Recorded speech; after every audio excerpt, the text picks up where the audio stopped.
Right now, in 2025, something is happening to your money that's happened exactly 7 times before in human history, and every single time it happened, an empire fell. The Roman denarius, the Spanish real, the British pound. The pattern is always the same. First comes the debt, then the debasement, then the reset, then the collapse. We're watching the dollar follow this exact playbook in real time. The only question is whether you'll see it coming before your savings become a footnote in the history books. This is Forgotten Finance, where lost money lessons come back to life. In today's lesson, your government is following a 2,000-year-old script for currency destruction. Let's start where all currency collapses begin. Ancient Rome, 200 AD. The empire is stretched thin. Military campaigns drain the treasury. Politicians promise bread and circuses to keep citizens happy. Sound familiar? Emperor Septimius Severus faces a problem every government eventually faces.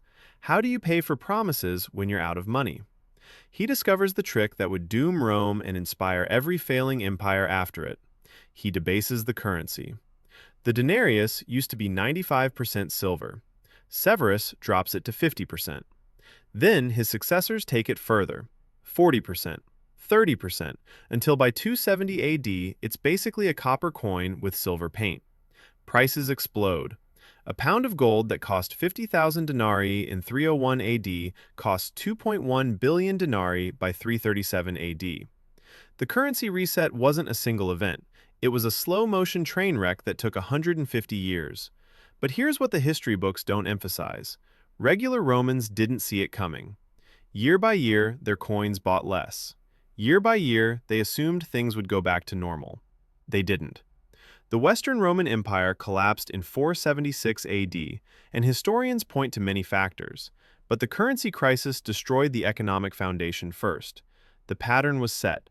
Expand beyond your means, debase to pay for it, watch purchasing power evaporate, reset the currency, collapse. Now let's fast forward and watch it happen again. Spain in the 1500s is the richest empire on earth. Silver floods in from South American mines. The Spanish real is the global reserve currency. Spain thinks it's invincible.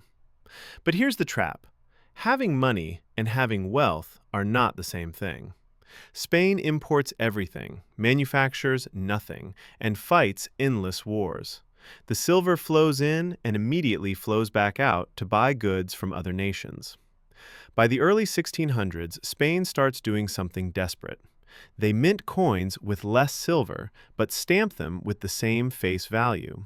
Vellon coins, mostly copper, are declared equal to silver reals.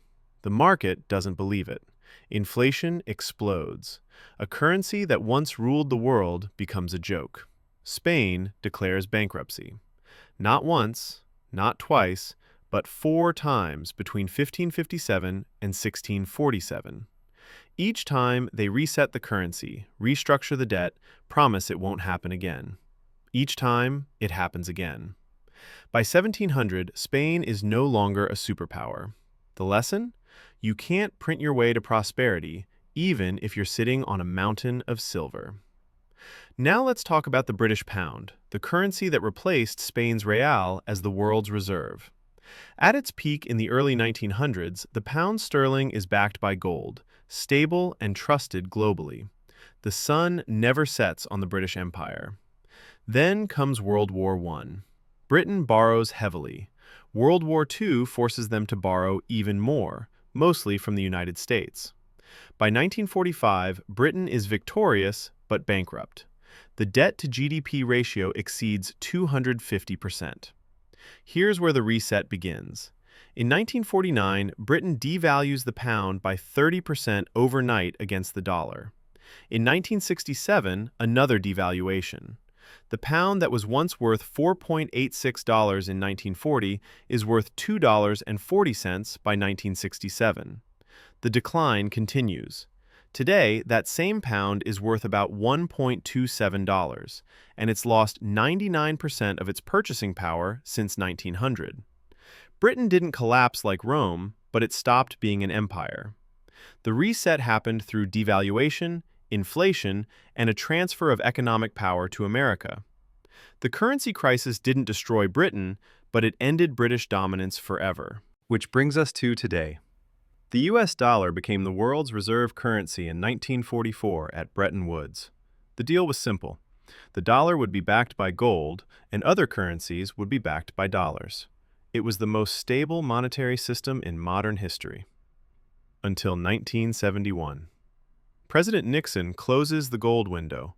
No more gold backing. The dollar becomes a fiat currency backed only by trust and the full faith of the US government. And here's where the pattern repeats. Since 1971, the dollar has lost over 87% of its purchasing power. What cost $1 in 1971 costs about $8 today. The national debt exploded from under $1 trillion in 1980 to over $36 trillion today. The Federal Reserve's balance sheet, which was under $900 billion in 2008, expanded to nearly $9 trillion during the pandemic. We're now in the debasement phase. The government spends money it doesn't have. The Fed creates currency to finance the debt. And just like Rome, just like Spain, just like Britain, we're told this time is different. This time, we can manage it. This time, modern monetary theory makes it okay. But between 2025 and 2027, cracks are showing. Central banks worldwide are diversifying away from dollar reserves. The BRICS nations are exploring alternative payment systems. Inflation remains stubborn despite rate hikes. The pattern says a reset is coming. So what does a modern currency reset actually look like? It won't be one dramatic day where the dollar dies. It'll be a series of policy shifts that slowly redefine what money is. It could be a central bank digital currency that replaces physical cash. It could be a redenomination, where a new dollar is worth 10 or 100 old dollars. It could be a shift to a basket of currencies instead of dollar dominance. Or it could be a gradual inflation that makes today's dollar worth a fraction of what it buys now. History shows these resets don't destroy everyone equally. The wealthy, who hold assets, property, stocks, and gold, often survive or even profit. It's the middle class holding cash savings who gets wiped out. The pattern is consistent. Those who see it coming protect themselves. Those who don't get reset along with the currency. Every empire thinks it's different. Rome thought its military made it invincible. Spain thought its silver was endless. Britain thought its empire would last forever. America thinks its technology and economic dominance make the rules obsolete. But the pattern doesn't care about exceptionalism. When you expand beyond your means, debase your currency, and assume you can print forever, the reset comes. The only variable is timing. We're in the window now. 2025 to 2027 could be when historians look back and say, that's when it started. Or it could take another decade. But the pattern has never been broken in 2,000 years. The lesson from Forgotten Finance? Don't fight the pattern. Prepare for it. This is where lost money lessons come back to life. And this lesson is screaming at us from history. The question is, are we listening?